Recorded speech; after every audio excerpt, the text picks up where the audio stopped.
Okay guys, I got called out on a repair job today. The lady called me about her business. She's been using this shipping container to store various files and stock and, just storage. And they went in to get some tax forms the other day, and they noticed some of the boxes were wet. No bueno. So I came out here to do an inspection, and what I have found is right over here, hopefully this light will adjust, is you can see the stain on the floor among all the other stains. Let me switch the camera around. You can see the staining. I mean, there's a lot of stains.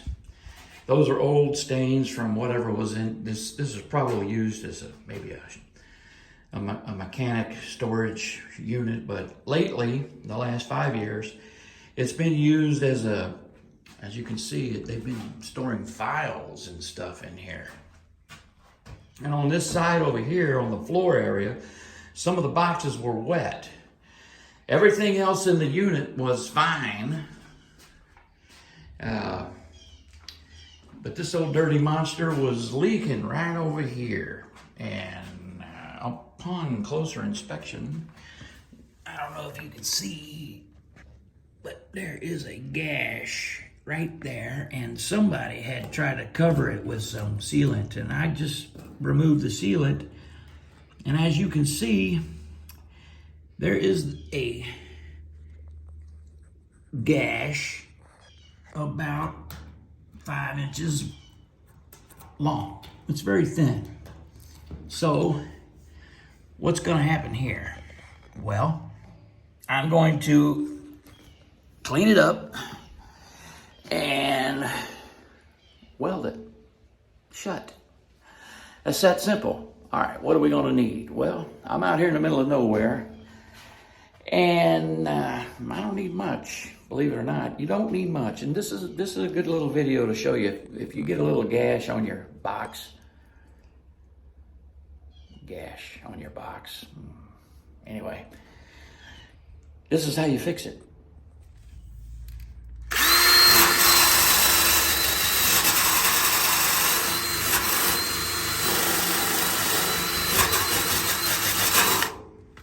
Oftentimes when I do a repair like this, what I'll do is I'll bring a grinder, and more often than not, a cordless drill with a nice wire brush end seems to do the job for me, because all you really got to do, if you look over here, I cleaned it up, just get it down to bare metal so that you can lay a bead on with your welder. I'm going to use a stick welder.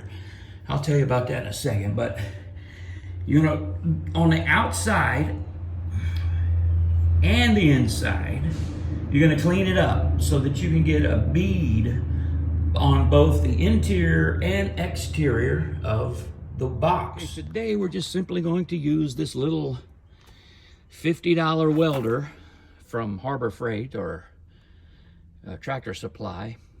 I don't know, just on eBay you can find this little guy here for about 50 bucks. And as you can see, it's a 115 volt 70 amp stick welder.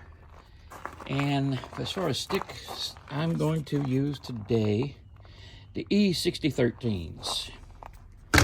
Gloves, trusty dusty welding shirt, of course I've got my welder's helmet, and do not try this without a fire extinguisher. The floor of this thing is made out of wood. You do not want to get that hot slag on the wood floor. Now, here's a cool trick. You remember in a previous video I talked to you about the insulation that we use? Yeah, well, on the other side of it is an aluminum foil, thin aluminum foil. Now, what I have done in the past is simply use the aluminum foil side up right under where I'm welding so that that hot slag doesn't fall on that wood floor. And it works real well, as you will see here in a minute.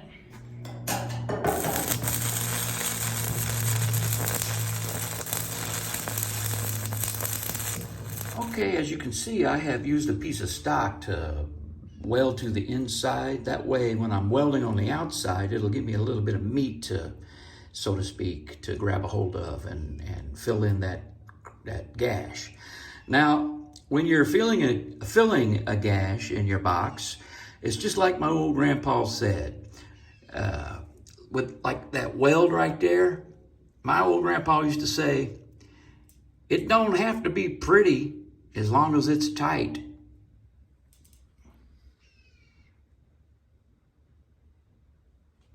Okay, so I have put a really horrible looking bead over the outside of that hole, and it's not the greatest.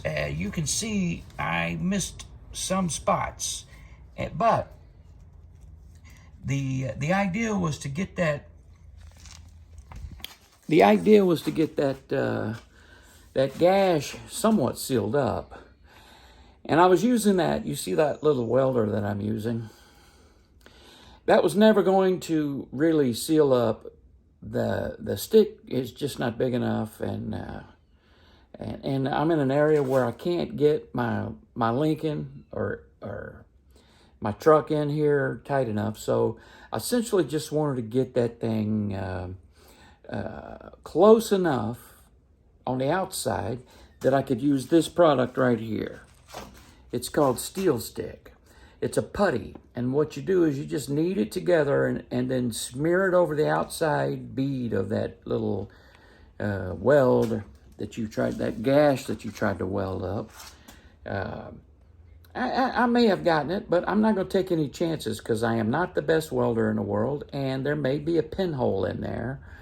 And just for added security, we're going to mix up some of this putty, and once it cures, it will be like steel, pretty close to it. 4,000 PSI or something crazy like that. You can look it up. Anyway, it's the JB Weld Steel Stick. I'm not sponsored. I bought that myself. You can use another product, but as long as you go over this outside weld with a similar product. Now, once I put that product on, it's going to take a 5-hour cure time. After it cures, I'm going to go over the inside and the outside with a primer. And then once the primer dries, I'm going to go over the inside and the outside with some paint. A rust preventive or a rust inhibitor paint. Anyway, here we go. Okay, you just knead it together like this. You know, you just get it so that it's a uniform color, and then you apply it. All right, you can see that we have applied the putty, and we're going to give it 5 hours to cure.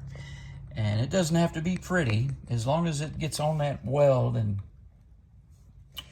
covers all those pinholes that you may possibly have.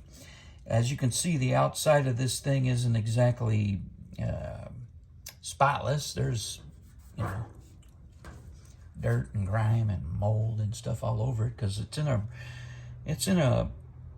behind a building and it's in a wooded area. So yeah, it's just acting as a storage room, basically, extra storage for some files and stuff. But I got good news.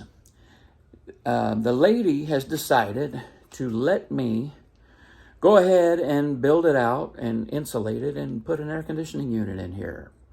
And she's going to use this as storage / office space now.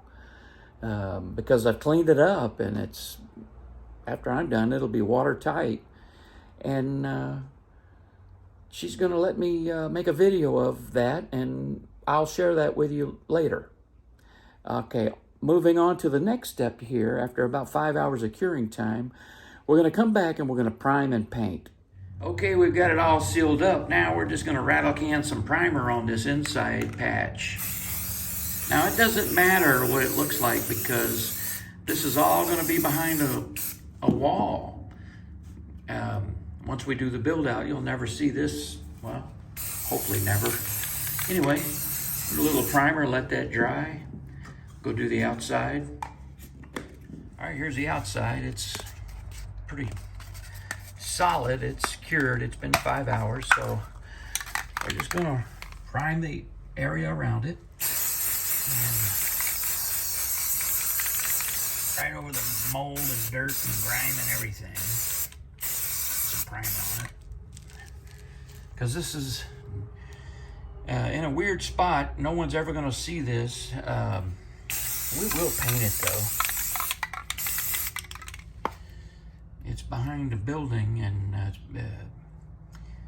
you're just never going to see it. But just for protection, we're going to give it a coat of paint too. You know, in a previous video, you know the paint I like to use on these things is this right here.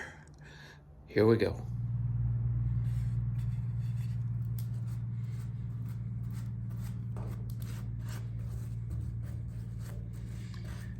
Get it nice and, you know, just get good coverage. Anyway. All right, let's do the outside.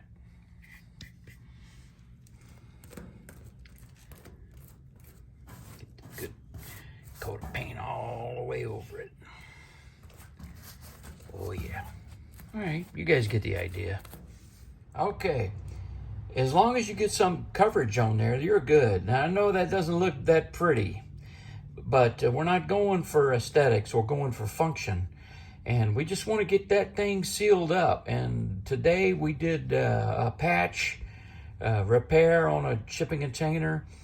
And I'm going to tell you right now, this patch is going to last as long as this container is in use.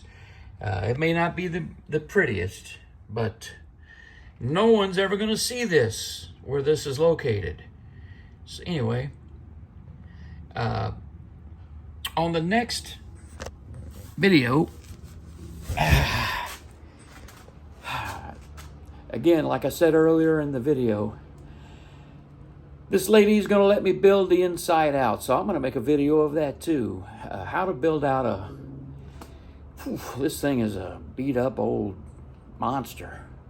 So how to build one of these out. Basically the same. If you look at my other videos, it's the same process. Anyway, we'll do a abbreviated one. We're not going to make an hour-long one where I explain every little thing. I'm just going to show you the fine points of, again, how to frame it out, how to insulate it, and paint it. No doors, no windows, just a big box. Thanks for stopping by the channel. Hey, guys, if you guys got anything good about shipping containers, please consider hitting that thumbs up button, hitting that subscribe tab, and ticking that little bell for future updates. Thank you so much for stopping by and supporting the channel. The algorithm appreciates it, and so do I. Box Crafter.